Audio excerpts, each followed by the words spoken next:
கடந்த 2 நாட்களாக வெளுத்து வாங்கிய கனமழையினால் தூத்துக்குடி அரசு மருத்துவமனை வளாகம் முன்பு தேங்கியுள்ள மழை நீரால் நோயாளிகள் அவதிக்குள்ளாகியுள்ளனர். கூடுதல் தகவலை எமது செய்தியாளர் மோகன்ராஜ் நேரலை வழங்க கேட்கலாம். மோகன்ராஜ், கள தகவலை பதிவு செய்யலாம்.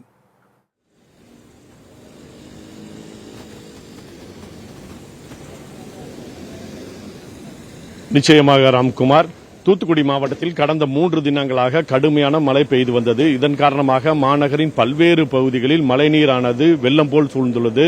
குறிப்பாக நேற்றைய தினம் பார்த்தீங்கன்னா தூத்துக்குடி மாவட்டத்தில் 315 மில்லிமீட்டர் மழையானது பெய்துள்ளது. குறிப்பாக தூத்துக்குடியில் மட்டும் கிட்டத்தட்ட பார்த்தீங்கன்னா 74 மில்லிமீட்டர் மழையானது ஒரே நாளில் நேற்று கொட்டி தீர்த்தது. இதன் காரணமாக தூத்துக்குடி மாநகரின் பல்வேறு தாழ்வான பகுதிகளில் மழைநீரானது வெள்ளம் போல் சூழ்ந்துள்ளது. குறிப்பாக தூத்துக்குடி அரசு மருத்துவமனையின் நுழைவாயில் பகுதியில் பார்த்தீங்கன்னா மழை வெள்ள நீர் அதிகமாக சூழ்ந்து வருகிறது. குறிப்பாக இந்த பகுதிக்கு பாத்தீங்கன்னா தூத்துக்குடி அரசு மருத்துவமனைக்கு அதன் சுற்றுவட்டார பகுதிகளான புதியம்புத்தூர், புதுக்கோட்டை, ஓட்டப்பிடாரம் மற்றும் சாயர்புரம் உள்ளிட்ட பல்வேறு பகுதிகளில் இருந்து நாள்தோறும் ஆயிரக்கணக்கான மக்கள் இந்த இதில் சிகிச்சை பெறுவதற்காக செல்கின்றனர். இந்த வரக்கூடிய இந்த நோயாளிகள் அனைவருமே மழை நீரில் நடந்து செல்லக்கூடிய ஒரு காட்சி தான் நாம் இப்போது காண்டு கொண்டு இருக்கிறோம். குறிப்பாக இப்பகுதியில் இருக்கக்கூடிய கழிப்பிடங்கள் வரை இந்த தண்ணீரில் மூழ்கிதான் காணப்படுகிறது. பொதுமக்களும் மற்றும் வரக்கூடிய நோயாளிகளும் கூட இதை ஒரு உபயோகப்படுத்த முடியாத ஒரு சூழல் தற்போது நிலவி வருகிறது. தொடர்ந்து அரசு மருத்துவமனையில் உள்ள இரத்த வங்கியாக இருக்கட்டும், பேர்கால வார்டுகள் உள்ளிட்ட அனைத்து பகுதிகளிலுமே மழைநீரானது வெள்ளம் போல் சூழ்ந்துள்ளது.